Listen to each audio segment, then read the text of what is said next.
Students in Professor Eiren Shea's class, Exhibition Seminar, were invited to create a video exploring the art and ideas in Fragmentary Visions, Grinnell's Kelekian collection.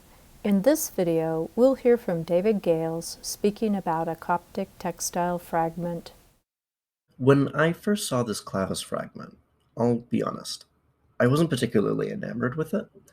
I thought that it didn't really deserve to make the cut for the exhibition. I mean, it was a fragment, it was an incomplete work. But before I talk about why I was very, very wrong, let's talk about what this clavis is.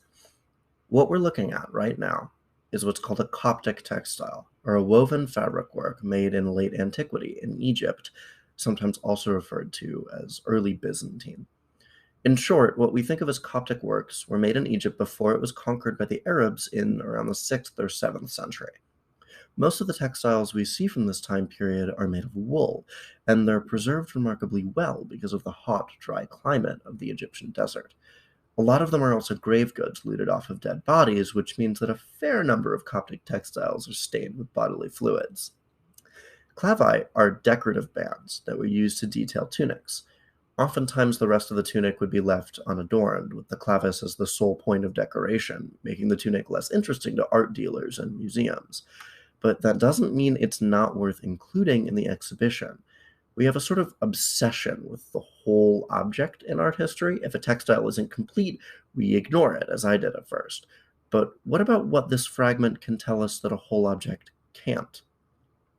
Because the Coptic textiles art dealers were selling largely grave goods, it meant that a good deal of them were in really, really good condition and quite possibly were complete, which means that the fragments that so many museums and collectors have ended up with were cut up by the dealers themselves in the 20th century.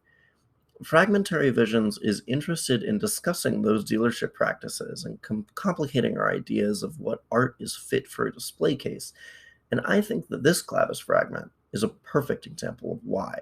There's a lot here, so much more than I can fit in this video, and the best way to learn about it is to see it.